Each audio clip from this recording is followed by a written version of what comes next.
Un salut à tous les intégrants de la communauté latine, afro-descendants, palestiniens, local et régional, représentants du Moyen-Ouest des États-Unis et en particulier à tous les nationaux qui sont présents.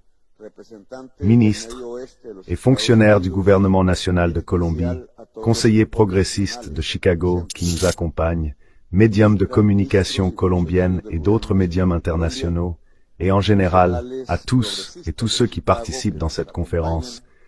Sauvons la planète. Un nouvel ordre mondial avec la justice, le changement climatique, les droits humains et la paix. C'est difficile comme le président de la Colombie qui arrive à la réunion annuelle, de routine, de protocole des Nations Unies, à New York, de venir parler avec ses nationaux, avec d'autres communautés latino-américaines et du monde, et ne pas m'inscrire dans la politique interne des États-Unis. C'est très difficile que la politique interne des États-Unis influent dans tout le monde, et spécifiquement en Colombie et avec beaucoup de pouvoir. Et nous combattons alors en tant que nous influons. Je n'ai pas le droit de voter ici, mais je peux exprimer certaines opinions, même pas dans le nom de la Colombie, mais dans le nom du pays latino-américain. Quand c'est insulté, quand et qu'on nous marche dessus. Quelqu'un a enregistré une vidéo d'un Haïtien avec un animal, un chien qui était mort dans la rue, quelque chose qui se produit n'importe où dans le monde, mais qui est utilisé par un candidat, et je dois exprimer mon agacement et ma protestation contre le candidat Trump.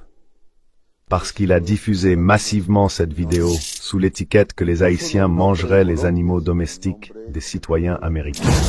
Et le fait n'est pas seulement diffusé avec une telle ampleur au sein de la société américaine, mais aussi l'indignation provoquée et manipulée a conduit à la violence directe contre le peuple haïtien réfugié aux États-Unis d'Amérique.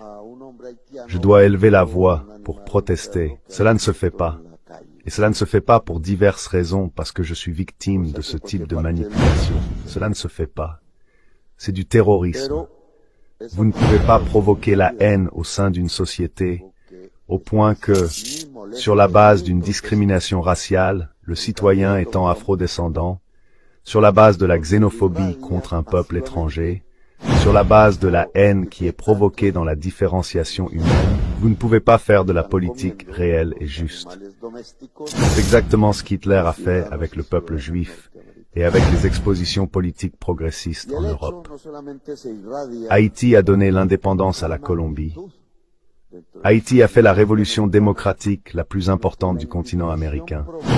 Parce que parmi les révolutionnaires du Nord, les fondateurs de cette république, les pères fondateurs de cette république, les pères fondateurs, comme on les appelle ici, ont été les plus importants du continent américain, qui ont apporté à l'humanité un courant de liberté et d'air frais, en s'inspirant des idées des Français, qui peu après ont fait leur révolution française.